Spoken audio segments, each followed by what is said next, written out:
우리나라도 대통령제로 지금 국정 운영이 이루어지고 있는데, 아마 성도님들 중에도 대통령제에 대한 공부를 조금 하시고 이게 문제가 있다 이렇게 생각하는 분들이 많을 것입니다. 실제로 대통령의 권한이 너무 많아서 사실은 이거 손을 좀 봐야 된다라고 하는 학자들도 많이 의견을 모으고 있고, 국민들도 박수를 쳐주고 있습니다. 그건 역시 사람이 움직이는 것이고, 사람의 영혼은 죄로 물들어 있습니다. 온전할 리 없다는 사실이죠. 사람에게 너무 많은 권력을 주게 되면 사실은 문제가 심각하게 터진다는 사실입니다. 자, 그래서 아까 15절 화면을 좀 보실까요? 여기 보시면 어떤 사람이 세워져야 되느냐? 단서가 있다, 주의사항이 있다. 왕을 세우려면 반드시 하나님이 택한 자라야 한다라고 하는 단서를 달게 되었습니다. 그러면 우리가 하나님의 택한 자를 어떻게 알 수 있는가? 이 부분을 오늘 공부해야 되는 거죠. 그러니까 오늘을 사는 우리에게 수천 년이 지나도, 3,500여 년이 지나도 우리에게 똑같은 적용을 할 수 있는 귀한 말씀이 선포되었습니다. 자, 그럼 우리가 어떻게 해야 되겠습니까? 우선 기도해야 될 줄로 믿습니다. 하나님께서 택한 자를 세우려면 기도를 해야 됩니다. 아마 10년 전에 이 심영기 담임 목사를 이렇게 세우려고 아마 많은 분들이 비상이 걸려졌을 것 같아요. 그때를 추억해 보면, 야, 그때만큼 또 그렇게 간절하게 기도했던 때가 있었을까, 그렇게 생각나시는 분들이 있을 것입니다.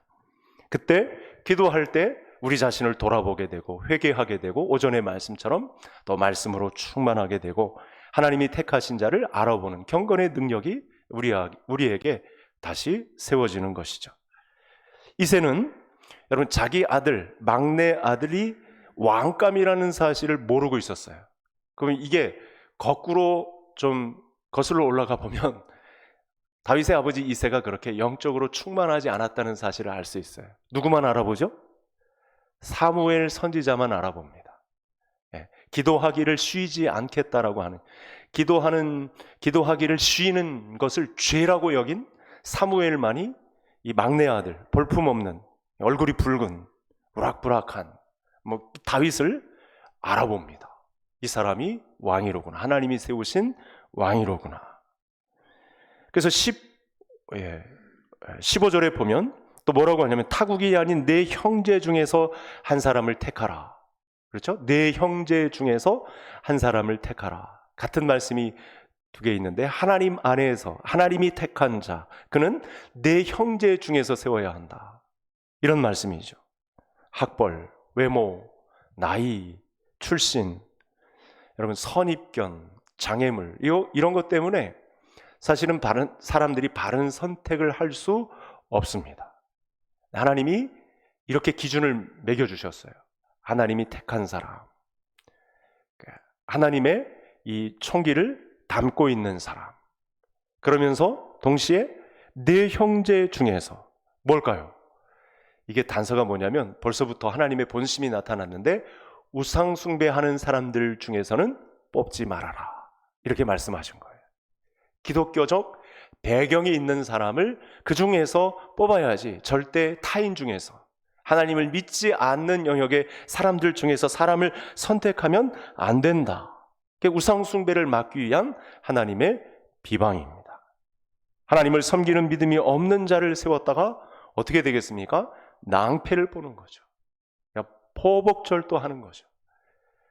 부족하더라도 제대로 믿어보려고 하는 사람, 많이 연약하더라도 하나님을 두려워하는 사람, 좀 모자라 보여도 기도하는 자리에 있는 사람, 하나님의 말씀을 통해서 그 인생을 경영하려는 사람, 이 사람이 저와 모든 성도님들이 되시기를 간절히 소원합니다. 자, 이제 나머지 16절, 20절에서 이 선택된 왕이 나라를 어떻게 다스려야 할지에 대한 지침도 아주 자세하게 항목을 나눠보니까 4가지 정도로 나누어집니다. 우리 두 번째, 우리 화면 한번 보실까요? 자, 그 다음 화면 같이 읽겠습니다. 그는 병마를 많이 두지 말 것이요, 병마를 많이 얻으려고 그 백성을 애굽으로 돌아가지 말 것이니, 이는 여호와께서 너희에게 이르시기를 너희가 이후에는 그 길로 다시 돌아가지 말 것이라 하셨음이며. 예. 여러분, 이 본문 안에 병마, 개역 한글에서는 말이라고만 했는데 구체적으로 개정이 아주 자세하게 나타났죠. 병마. 여러분, 당시 병마는 이 전력의 핵심인 기마부대, 그러니까 최신식 최고 무기, 이렇게 보시면 되겠습니다. 예, 그러니까 낚았고 철 갈아서 간신히 창 만들고 칼 만들고 할 때 기마부대, 말에 갑옷을 씌우던지 뭐 나무 같은 걸로 무장을 해가지고 전력질주하게 만들어서 적진으로 침투하는 이런 무기를 가진 그 나라 앞에 그냥 추풍낙엽으로 다 쓰러지는 거죠. 전쟁하면 그냥 결판이 나게 되어 있는. 그런데 이 당시 강대국들 중에 그 문물이 아주 발달된 나라가 애굽입니다. 애굽은 이미 기마 부대를 갖고 있었던 것이죠. 모세가 출애굽할 때 벌써부터 이 기마 부대를 보유하고 있었던 것입니다. 여러분, 아말렉의 낙타 부대, 이것 때문에 출애굽기 17장에서 이스라엘 사람들이 고전을 면치 못하거든요. 그 이후에도 마찬가지입니다. 미디안 사람들, 이 사람들이 아말렉 후손들인데 이 사람들의 위세가 엄청납니다. 그러니까 신문물인 기마부대를 보유했다는 건 모든 백성들의 염원일 것입니다. 우리나라 백성들이 좋은 신식 무기로 장착했다. 여러분, 우리나라 세계 군사력이 몇인 줄 아세요? 작년 말 기준 5위입니다. 세계 5위예요. 계속 차근차근 하나씩 올라갑니다. 여러분, 세계에서 중국과 일본을 건드리고 한번 맞짱 뜨자 하는 나라는 우리나라가 유일해요. 이렇게 자신감에 넘치는 나라가 없어요. 이렇게 신문물로 군사력을 잘 무장하고 있다. 이건 정말 권장할 만한 그런 사항이 되겠습니다. 막강한 군사력을 가진다. 뭐 군사적 위치를 아주 좋은 곳에 점유하고 있는 것 아니겠습니까? 그런데 하나님 입장은 어떻습니까? 군사력을 완벽하게 가진 그 나라라, 그 지도자라 할지라도 이게 무슨 문제가 되냐면 군사력을 우위에 놓고 하나님을 제쳐버리는 결과를 가져오게 된다라고 하는 거예요. 그것 때문에 기마부대, 너무 많은 병마를 갖고 있는 것을 권장하지 말아라. 왕감은 군사력을 의지하는 사람이 아니라 하나님을 의지하는, 하나님을 앞세우는 사람이다. 오늘날도 가정 내에 우리 가정이 건강한 가정이 되려면 우리 가정의 어떤 물질의 힘, 이 세상이 주는 어떤 명성, 권력이 아니라 그 가장이 하나님의 눈치를 보고 하나님을 두려워하고 하나님을 앞세우는 사람인 줄 믿으시기를 바랍니다. 우리는 대한민국입니다. 우리 대한민국이 군사력만 믿고 또 군사력에만 신경을 쓰다가 늘 전쟁 준비에 광분하다가 하나님 섬기는 일을 잊게 되면 이건 큰 문제입니다. 군사력이 자라나는 만큼 그 우위에 하나님을 섬김이 더해지는 우리 민족이 되어야 한다. 이 기도 제목을 가지고 우리가 기도를 해야 되는 것입니다. 여러분, 오늘 교회에 이 병마는 무엇이 될 수 있을까요? 방금 전에도 말씀드렸습니다만 물질이 될 수 있고요. 또 인맥이 될 수 있고요. 그런 끼리끼리의 힘이 될 수도 있고, 여러분, 이런 것들은요, 그래서 가차없이 다 내려놓아야 합니다. 오늘 말씀을 통해서 우리 자신을 점검해 볼 필요도 있습니다. 일정 부분 일을 하다가 어느 지위에 올라갈 수 있는데 거기서 누릴 수 있는 당연한 권리, 이런 것도요, 사실은 다 내려놓아야 합니다. 그래서 믿음의 사람들은 좀 삶을 단순화할 필요가 있습니다. 하나님 말씀에 우리가 새 판을 짜서 거기에 끼워 맞추는 것이 우리가 살 길이다. 이렇게 결단하고 하나님의 말씀 앞에 들어가야 합니다. 우리가 조금 덜 소유하고 덜 주장하고, 그래야 하나님이 나의 틈새에 끼어들어서 나를 지도해 가시지, 하나님이 끼어들 틈도 없이 물질의 권세를 갖는다든지 사람의 힘을 동원한다든지 뭘 동원할 수 있는 이 세상의 힘을 자꾸 자랑한다든지, 그렇게 되면 사실 하나님이 들어오셔서 우리를 지도해 나갈 틈이 없어진다. 이 말씀이 병마와 관련된 말씀이 되겠습니다. 애굽은 당시 최강국입니다.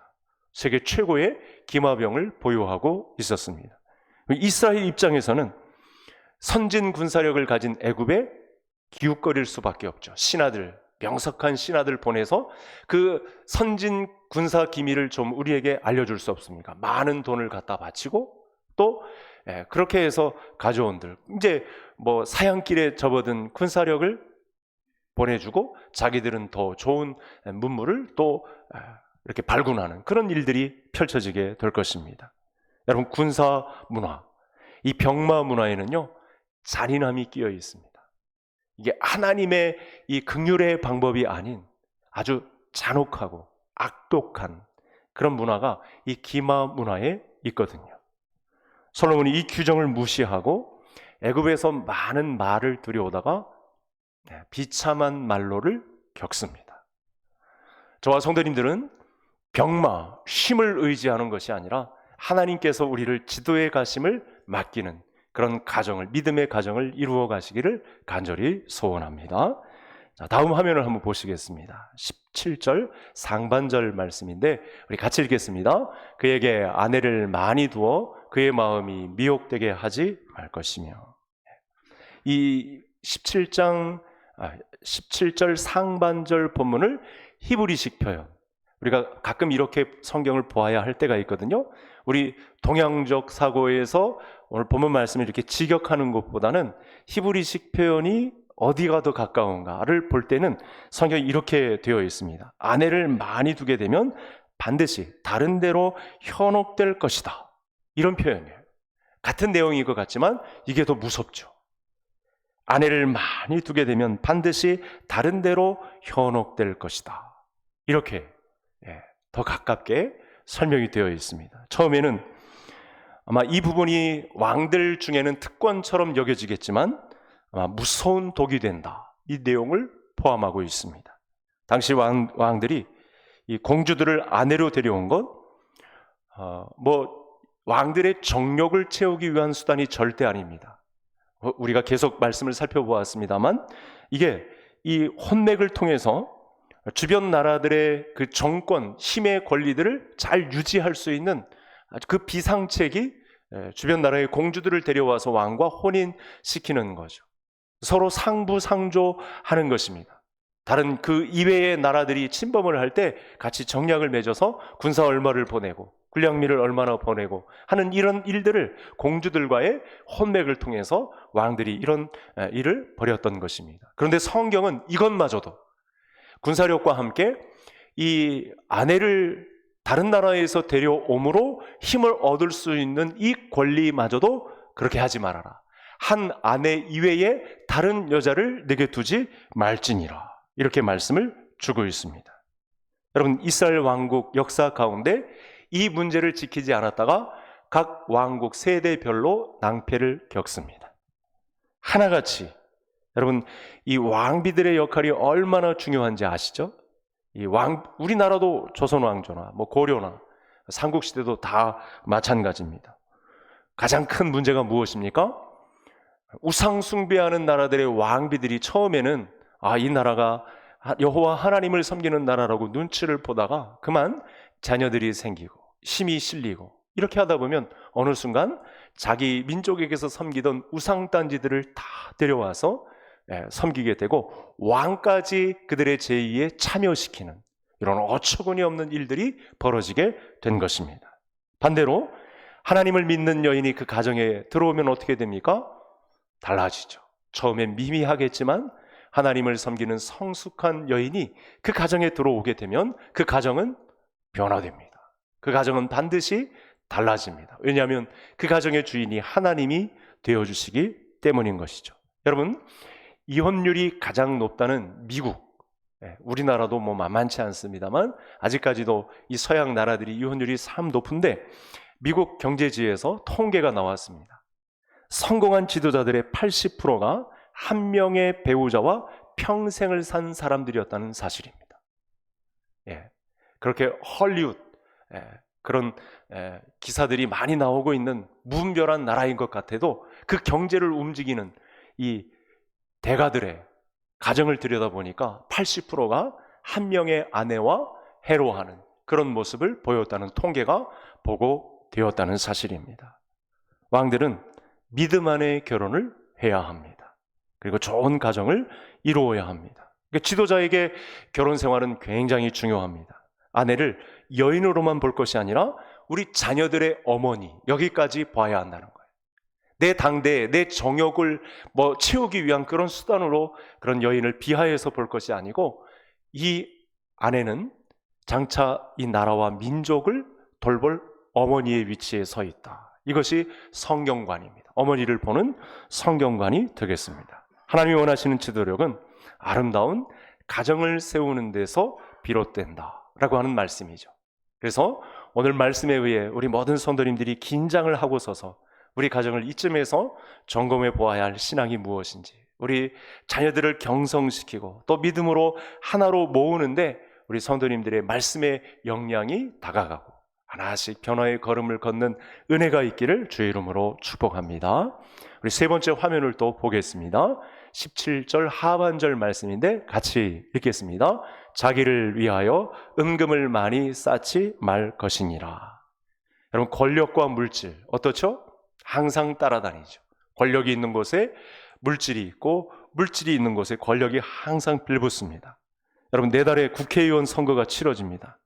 왜 많은 사람들이 국회의원 선거에 이렇게 난리를 칠까요? 지금 경선 과정 막바지에 들어가고 있는데 벌써부터 여러분, 저는 3번의 전화를 받았는데, 우리 교회 같이 이렇게 타 교회에 비하면 그렇게 규모도 크지 않은 교회인데 절 만나겠다고 전 장관이 자꾸만 사람 시켜서 전화를 해요. 이게 웬일입니까 도대체? 장관 지냈던 분이 이 작은 이 마을에 목회를 하고 있는 담임 목사에게 전화할 일이 뭐가 있겠습니까? 제가 어떻게 대답했을까요? 저는 어느 누구를 선택하면 성도들에게 외면받습니다. 이렇게 얘기를 했죠. 그래도 언제 자꾸 오겠대요.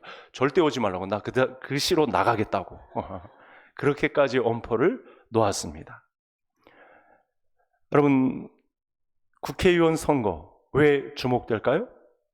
사실은 돈이 몰리죠. 작년 세비에서 국회의원들에게 1년 연봉으로 준 것이 1억 5,700만 원입니다.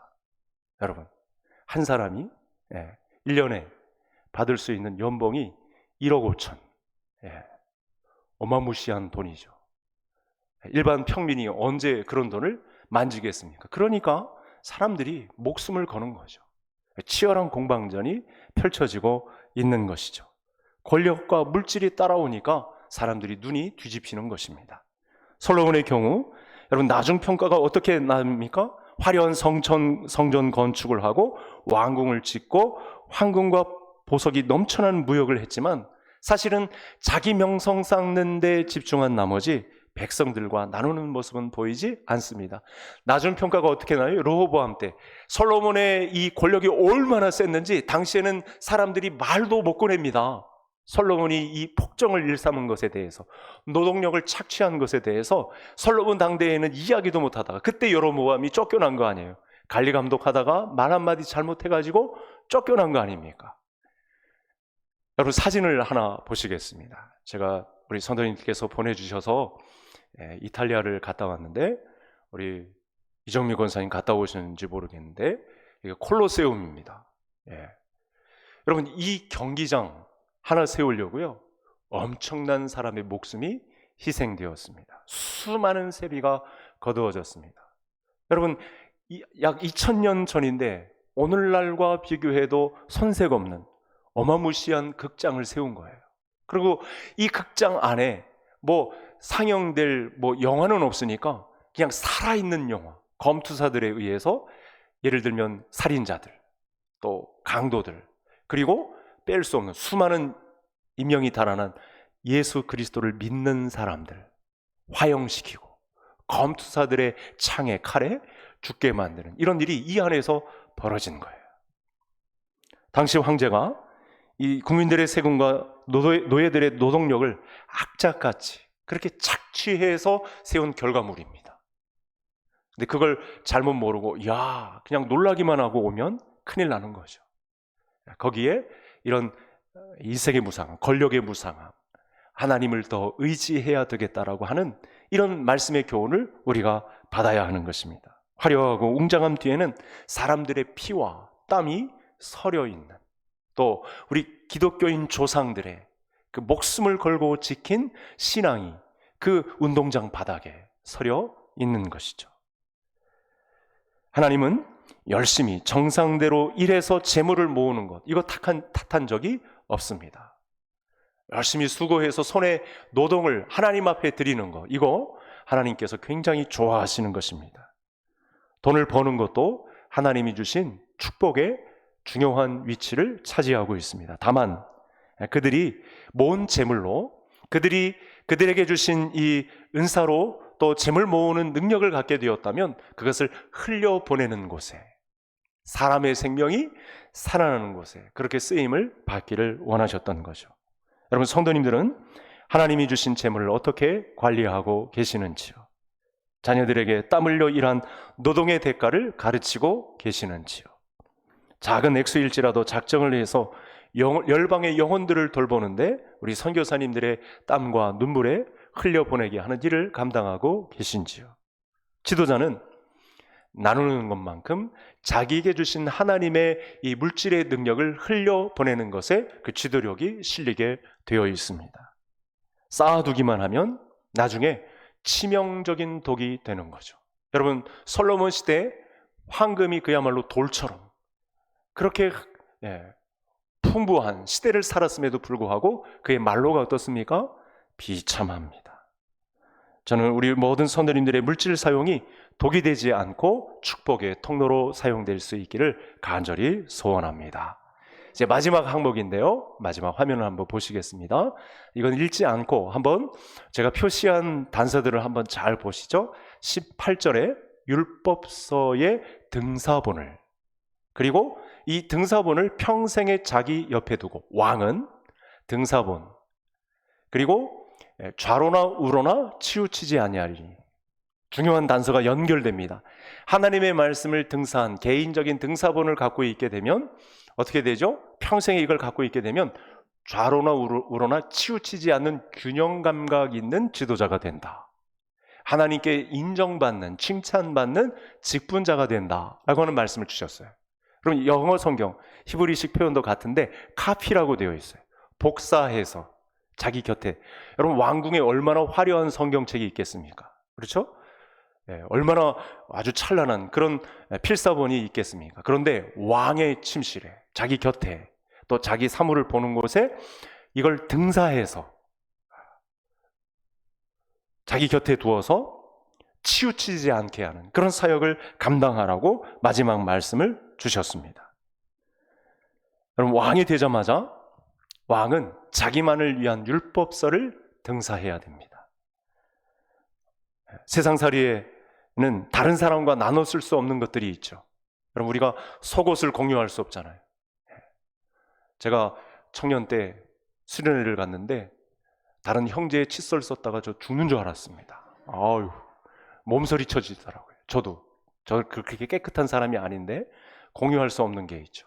여러분, 성도님들의 성경책, 이 손때 묻은 이 성경책은 다른 사람과 공유할 수 없는 영역의 것입니다. 여기서 지도력이 나타납니다. 균형 감각이 흘러나옵니다. 좌로나 우로나 치우치지 않고 굳은 심지대로 이 세상을 승리할 수 있는 비밀이 어디서 있느냐? 율법서를 등사한 데에 있다. 늘 자기 곁에 두고 밑줄 치고 정을 붙이고 필요하다면 필사해서, 우리 김홍민 장로님처럼 이렇게 필사해서 항상 사랑하며 읽을 수 있는 성경이 있어야 한다. 이 말씀 그대로 따라하시고 또 이 하나님의 말씀을 곁에 두고 묵상하는 일을 게을리하지 않는 우리 오후의 성도님들 다 되시기를 바랍니다. 여러분, 지도자의 가장 중요한 핵심입니다. 말씀을 주야로 묵상하는 사람이죠. 하나님과 교제하고 하나님의 뜻을 교회의 사람들에게 나누어 주는 사람. 우리 구역을 통해서 하나님의 말씀이 공유되고 한 가지의 하나님의 뜻이 우리 구역 식구들과 다양하게 모아지는 그런 일.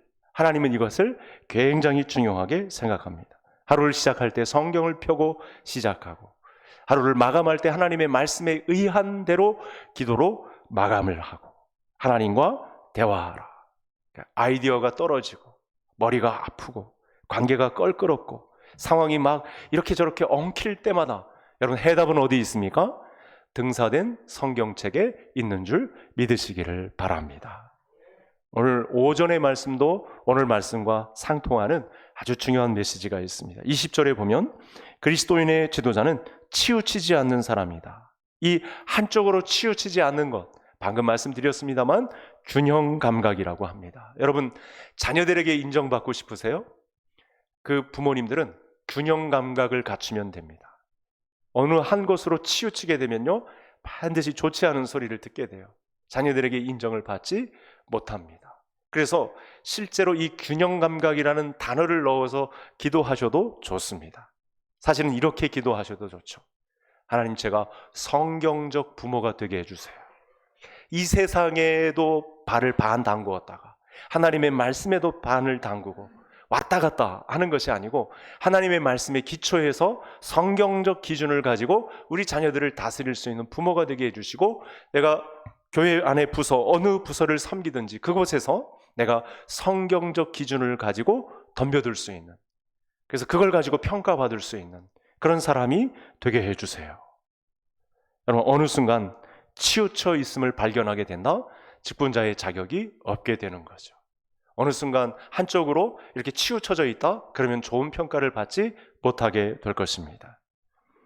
그래서 하나님의 말씀을 묵상하는 리더십, 좌로나 우로나 치우치지 않게 한다. 왕의 덕목 중에 가장 중요한 것이고, 왕의 덕목을 본 많은 이 땅의 지도자들은, 특히 하나님의 자녀들은 좌로나 우로나 치우치지 않는 균형 감각이 필요합니다. 공의와 사랑을 동시에 하나님의 마음속에서 바라보아야 하고, 성장과 분배를 절묘한 이 하나님의 지혜로 함께 끌고 가는 그런 지혜가 우리에게 필요한 것입니다. 자, 이렇게 하나님의 말씀대로 지도력을 펼치면 어떻습니까? 다시 한번 화면을 보여주시죠. 어떤 단어가 나왔냐면 장구하리라. 왕 위에 있는 날이 장구하리라. 여러분, 이 장구하리라는 단어는 천국과 관련이 있어요. 저와 성도님들이 우리 하나님의 교회 개성교회를 직분자로서 이렇게 받들고 그리스도인 지도자의 역할을 오늘 말씀에 따라 우리가 준행하게 되다 보면 그곳에서 하나님을 배우는 영광이 있을 것이다. 그 나라는 장구할 것이다. 영원할 것이다. 하나님의 말씀대로 우리 개성교회 모든 성도님들은 가장 확실한 투자인 이 하나님의 말씀에 투자하셔서 거룩한 리더십으로 하나님의 성경적 가치를 실현해낼 수 있는 우리 개성교회로 발돋움할 수 있도록 여기에 쓰임받는 귀한 도구들이 다 되시기를 주의 이름으로 축복합니다. 하나님 아버지, 감사합니다. 미약한 우리들, 볼품없는 저희들을, 아무것도 갖추지 못한 저희들을 하나님의 말씀으로 양육시키시고 가르침을 베풀어 주셔서 주님의 교회의 기둥으로 세워주시겠다고 하시니 참으로 감사를 드립니다. 하나님, 오늘도 말씀에 의해서 왕에게 주신 이 지도력을 가지고 하나님의 말씀을 주야로 묵상하는 가운데 하나님의 뜻을 우리 교회 성도들과 교제하는 가운데 나누어주는 은혜가 있게 해 주시옵소서. 그래서 하나님 나라가 가까움을 볼수록 하나님의 말씀 중심의 교회를 이루어 성경적 가치관을 균형 있게 펼치는 주의 종들이 다 되게 하옵소서. 예수님의 이름으로 기도하옵나이다. 아멘.